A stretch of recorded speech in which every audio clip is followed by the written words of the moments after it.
मैं हूं कोमल शर्मा और आप देख रहे हैं न्यूज 21। स्वागत है आपका खबर दिन भर बुलेटिन में। बुलेटिन की शुरुआत करेंगे, लेकिन उससे पहले एक नजर डालते हैं देश दुनिया से बड़ी खबरों पर। पीएम मोदी रात 8:30 बजे देश को संबोधित करेंगे। पीएम मोदी का संबोधन, सब्जेक्ट पर सस्पेंस। लोकसभा की सीटें बढ़ाने वाला बिल पास नहीं करा पाई थी सरकार। केंद्र सरकार ने महंगाई भत्ता 2% तक बढ़ाकर 60% किया। 50 लाख केंद्रीय कर्मचारियों और 69 लाख पेंशनर्स को फायदा होगा। महाराष्ट्र, उड़ीसा और बिहार से 4 संदिग्ध आतंकी गिरफ्तार। खिलौने में बम लगाकर हमले की तैयारी कर रहे थे। राम मंदिर और संसद निशाने पर थे। तो चलिए अब नजर डालते हैं खबर दिन भर बुलेटिन पे, और सबसे पहली खबर आ रही है दीग से। विकास की राजनीति और आपसी सौहार्द को सर्वोपरि रखने वाले प्रदेश के गृह राज्य मंत्री जवार सिंह बेटम ने एक बार फिर अपनी संवेदनशीलता का परिचय दिया है। दीग जिले के फुटाकी गांव में हाल ही में विकासशीला पट्टिका को लेकर उपजे विवाद को मंत्री बेडम ने बेहद सादगी और भाईचारे के साथ समाप्त कर दिया। दरअसल गांव के गणमान्य लोगों ने मंत्री बेडम से मुलाकात कर स्पष्ट किया कि शीला पट्टिका को क्षति पहुंचाने का कृत्य कुछ असामाजिक तत्वों का था, न कि पूरे गांव का। ग्रामीणों ने सामूहिक पंचायत कर इस विवाद को खत्म करने का निर्णय लिया और मंत्री के विकास कार्यों के प्रति अटूट विश्वास जताया। इस अवसर पर मंत्री जवार सिंह बेडम ने बड़ा दिल दिखाते हुए कहा, मैं जनता का सेवक हूं और मेरा लक्ष्य केवल क्षेत्र का विकास है। डीग से राकिब खान की रिपोर्ट।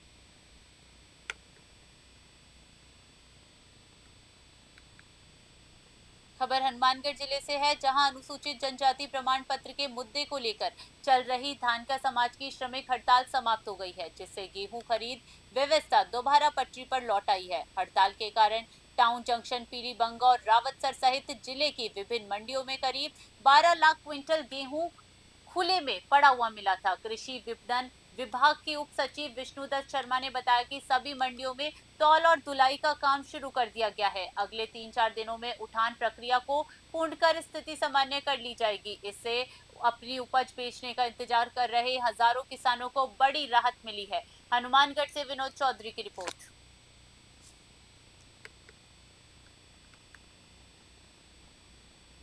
खबर हनुमानगढ़ जिले से है, जहां नोहर से जी हां, नोहर में जहां राजकीय उच्च माध्यमिक विद्यालय देहीदास में आज प्रतिभा सम्मान समारोह का भव्य आयोजन किया गया। कार्यक्रम में सेवानिवृत्त व्याख्यात और समाज सेवी अमर सिंह चौहान ने शिक्षा के क्षेत्र में उत्कृष्ट प्रदर्शन करने वाले 5 गांवों के 38 विद्यार्थियों को पुरस्कृत कर उनका उत्साहवर्धन किया। समारोह के दौरान देहीदास, भगवान, ढानी, लालखा और खिनानिया सहित आसपास के गांवों के कुल 8 सरकारी और निजी विद्यालयों के टॉपर बच्चों को सम्मानित किया गया। उप प्रधानाचार्य ओम प्रकाश बुडानिया ने कहा कि ऐसे आयोजनों से ग्रामीण क्षेत्र के विद्यार्थियों में स्वस्थ प्रतिस्पर्धा और आगे बढ़ने की ललक पैदा होती है। हनुमानगढ़ से विनोद चौधरी की रिपोर्ट। विश्व धरोहर दिवस के अवसर पर मेड़ता स्थित केसर देवी स्कूल के विद्यार्थियों ने शैक्षणिक भ्रमण के माध्यम से अपनी ऐतिहासिक विरासत को करीब से जाना। स्कूल की ओर से आयोजित इस विशेष कार्यक्रम में कक्षा 7वीं और 8वीं के छात्र छात्राओं ने प्रसिद्ध मीरा स्मारक का भ्रमण किया। मीरा स्मारक पैनोरमा के प्रबंधक नरेंद्र सिंह जसनगर ने विद्यार्थियों को संत शिरोमणि मीराबाई के मीराबाई के जीवन, उनकी कृष्ण भक्ति और साहित्यिक अवदान के बारे में विस्तार से जानकारी दी। इससे पूर्व स्कूल परिसर में विद्यार्थियों ने नाट्य प्रस्तुति के जरिए सांस्कृतिक धरोहरों के संरक्षण का महत्व बताया। भ्रमण के दौरान विद्यार्थियों ने सुप्रसिद्ध चार भुजा मंदिर के दर्शन भी किए। प्रिंसिपल प्रियंका बेहरा ने बताया कि शैक्षणिक यात्रा का उद्देश्य बच्चों को किताबी ज्ञान के साथ साथ अपनी जड़ों और गौरवशाली इतिहास से रूबरू कराना रहा। मेड़ता सिटी से सुशील दिवाकर की विशेष रिपोर्ट।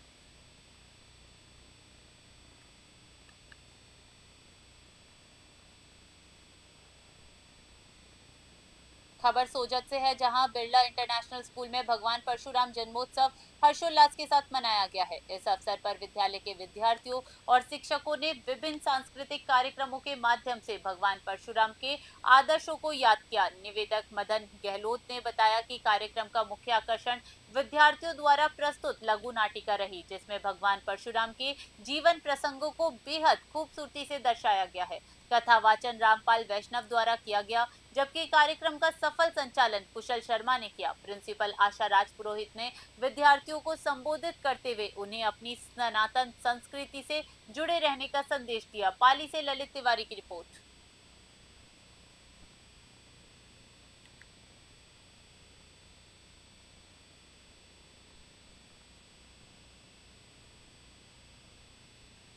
खबर नागौर से है, जहां नशा तस्करों के खिलाफ चलाए जा रहे ऑपरेशन संकल्प के तहत कोतवाली थाना पुलिस ने एक बड़ी कार्यवाही को अंजाम दिया है।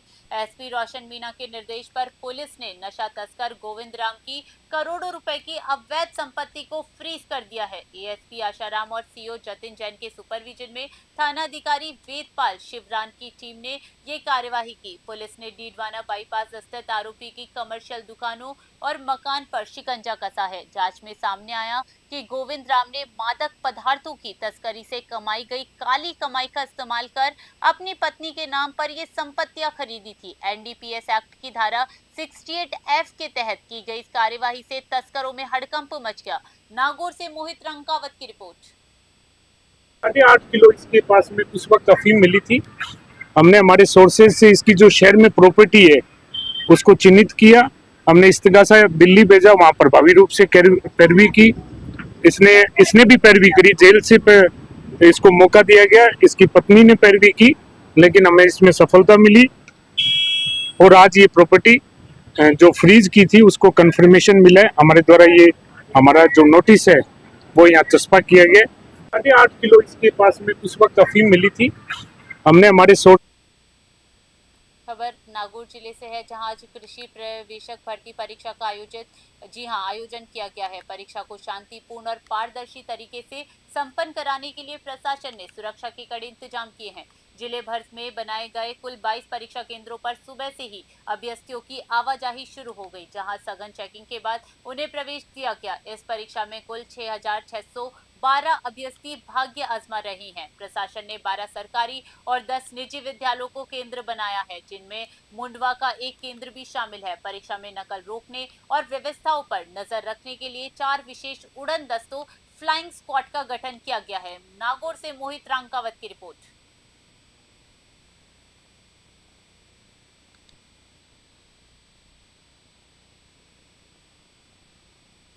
खबर हनुमानगढ़ से है, जहां जंक्शन क्षेत्र में राजीव चौक से बस स्टैंड रोड तक बन रही सड़क में अनियमितताओं और घटिया निर्माण को लेकर शनिवार को कांग्रेस कार्यकर्ताओं ने मोर्चा खोल दिया है। जिला कांग्रेस कमेटी अध्यक्ष मनीष मक्कासर के नेतृत्व में कार्यकर्ताओं ने राजीव चौक पर चक्का जाम कर प्रशासन के खिलाफ जमकर नारेबाजी की, जिससे काफी देर तक यातायात बाधित रहा। प्रदर्शनकारियों का आरोप है कि सड़क निर्माण में तकनीकी मानकों की सरेआम अनदेखी की जा रही है। सड़क किनारे लगाए जा रहे सीमेंट के चौकों का लेवल नालियों से नीचे रखा जा रहा है, जिससे भविष्य में दुकानों और सड़क पर जल भराव की गंभीर समस्या पैदा होगी। हनुमानगढ़ से विनोद चौधरी की रिपोर्ट।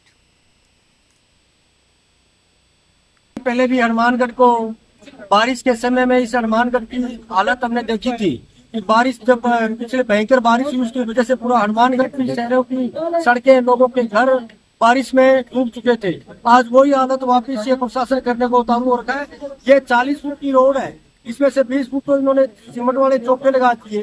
20 फुट सड़क रही है तो 20 फुट चौके लगाने का मतलब 20 फुट इन लोगों ने अतिक्रमण कर लिया सड़कों का। और ये हनुमानगढ़ का प्रशासन आंखें मूंद के बैठा है। अभी हम सड़क इस लेवल की बात करें तो आप देख सकते हो मौके के ऊपर।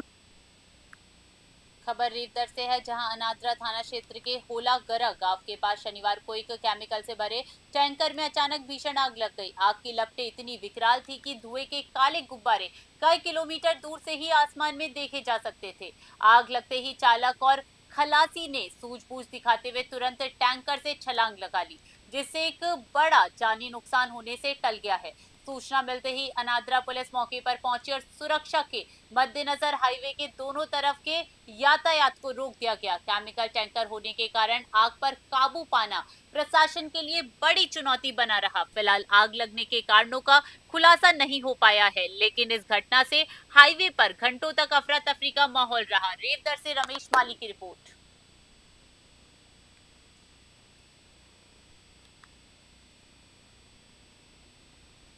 खबर हनुमानगढ़ से है, जहां ग्रामीणों को घर के नजदीक बेहतर स्वास्थ्य सुविधाएं उपलब्ध कराने के उद्देश्य से शनिवार को स्वास्थ्य सेवा केंद्र सोनडी में एक दिवसीय निशुल्क स्वास्थ्य जांच शिविर आयोजित किया गया। शिविर में बड़ी संख्या में पहुंचे ग्रामीणों ने अपनी सेहत की जांच कराई और विशेषज्ञ चिकित्सकों से परामर्श लिया। शिविर की मुख्य विशेषता आधुनिक डिजिटल एक्सरे की सुविधा रही। ब्लॉक मुख्य चिकित्सा अधिकारी प्रदीप कड़वासरा के नेतृत्व में स्वास्थ्य टीम ने सर्दी, जुकाम और फेफड़ों से संबंधित रोगों के मरीजों की गहनता से जांच की।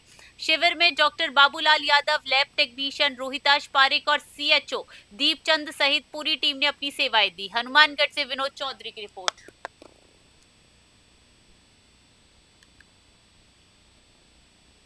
प्रदेश कांग्रेस कमेटी के निर्देश अनुसार शनिवार को मेड़ता के इंदिरा गांधी कांग्रेस कार्यालय में ब्लॉक एवं नगर कांग्रेस कमेटी के तत्वाधान में महत्वपूर्ण बैठक आयोजित की गई। इस बैठक में नागौर जिलाध्यक्ष हनुमान राम बांगड़ा और पूर्व विधायक रामचंद्र जारोड़ा सहित कई वरिष्ठ नेताओं ने शिरकत की और कार्यकर्ताओं में जोश भरा। जिलाध्यक्ष बांगड़ा ने राज्य सरकार पर तीखा प्रहार किया। उन्होंने कहा कि सरकार अपनी हार के डर से निकाय और अन्य चुनाव टाल रही है। पीसीसी द्वारा नियुक्त जिला प्रभारी अनिल बुर्डक, सह प्रभारी रामविलास शर्मा और संगठन प्रभारी रुबीना खान ने आगामी कार्यक्रमों की रूपरेखा प्रस्तुत की। मेड़ता सिटी से सुशील दिवाकर की रिपोर्ट।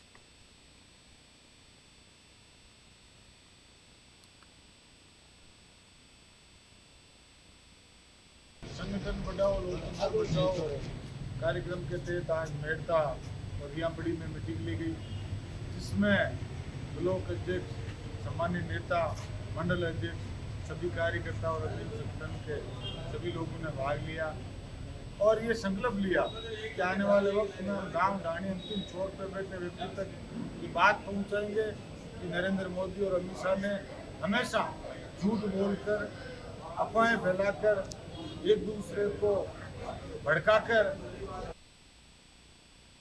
अपर जिला एवं सेशन न्यायालय धौलपुर ने करीब 4 साल पुराने गौ तस्करी के एक मामले में ऐतिहासिक फैसला सुनाते हुए आरोपी को सख्त सजा दी है। न्यायालय ने गोवंश की तस्करी के दोषी पाए गए कंटेनर चालक को 5 साल के कठोर कारावास और 5,000 रुपए के अर्थदंड से दंडित किया है। अपर लोक अभियोजक मुकेश सिकरवार ने मामले की जानकारी देते हुए बताया कि ये प्रकरण 27 अगस्त 2021 का है। पुलिस ने मौके से चालक नवाब मोहम्मद को गिरफ्तार कर न्यायालय में चालान पेश किया था। इसी प्रकरण पर सुनवाई करते हुए अपर जिला एवं सेशन न्यायाधीश राकेश गोयल ने आरोपी को दोषी करार देते हुए जेल भेज दिया है। इस फैसले के बाद गौ तस्करों में हड़कंप मच गया है। धौलपुर से संजय कसाना की रिपोर्ट। दिनांक 27/8/2021 को पुलिस थाना मनिया द्वारा बरेठा चौकी पर नाकेबंदी के दौरान एक ट्रक कंटेनर को रोका गया, जिसमें अवैध रूप से गोवंश भरा हुआ था। उसके चालक से पूछताछ की गई तो उसने अवैध गोवंश को ले जाने बाबत कोई भी लाइसेंस होना नहीं जाहिर किया। तत्पश्चात पुलिस द्वारा चालक को गिरफ्तार कर उसके खिलाफ जांच एवं अनुसंधान कर न्यायालय में चालान पेश किया गया। प्रकरण की सुनवाई अपर जिला एवं सेशन न्यायालय में की गई, जिसकी साक्ष्य एवं सबूत के आधार पर सुनवाई के पश्चात दिनांक 27/8/2021 खबर हनुमानगढ़ से है, जहां रक्त के अभाव से न जाए किसी की जान, मानवता की सेवा में काम आए इंसान। संत रामपाल महाराज के इन वचनों को उनके अनुयायी धरातल पर चरितार्थ कर रहे हैं। हनुमानगढ़ के टाउन स्थित सरकारी अस्पताल में मानवता की एक ऐसी ही मिसाल देखने को मिली, जहां एक कैंसर पीड़ित महिला की जान बचाने के लिए एक सेवादार ने निस्वार्थ भाव से रक्तदान कर परोपकार के धर्म को निभाया। पीड़िता के पति सरजीत बेगड़ निवासी किशनपुरा उत्तराधा की सूचना पर बादरा के डूंगराना निवासी विनोद कुमार तुरंत अस्पताल पहुंचे और 1 यूनिट रक्तदान कर मानवता का परिचय दिया। कौशल्या के परिजनों ने इस निस्वार्थ सेवा के लिए संत रामपाल महाराज और उनके शिष्यों का आभार व्यक्त किया है। हनुमानगढ़ से विनोद चौधरी की रिपोर्ट। सत साहिब जी, हमारे गुरु जी संत रामपाल जी महाराज जी हमेशा से ही ये हमें प्रेरणा देते आए हैं कि हमें एक दूसरे की मदद करनी चाहिए, एक दूसरे का इंसान को एक दूसरे का सहारा बनना चाहिए। इसी के तहत संत रामपाल जी महाराज समय समय पर ब्लड डोनेशन कैंप के आयोजन करवाते रहते हैं। हमारे जो बड़े आश्रम बने हुए हैं पूरे देश में विदेश में, हमारे गुरुदेव संत रामपाल जी महाराज हमें यही सिखाते हैं भी ज़्यादा से ज़्यादा मानवता की सेवा कीजिए, परोपकार के कार्य कीजिए उसी के तहत जैसे हमारे पास कॉल आई कि ऐसे ऐसे टाउन गवर्नमेंट अस्पताल है जो अपना, वहाँ पर ब्लड की ज़रूरत है, कोई सीरियस पेशेंट है, तो इसी के प्रेरणा से हम वहाँ पर खबर दिन भर बुलेटिन में फिलहाल के लिए इतना ही। बड़ी खबरों के लिए बने रहिए News 21 पे। नमस्कार।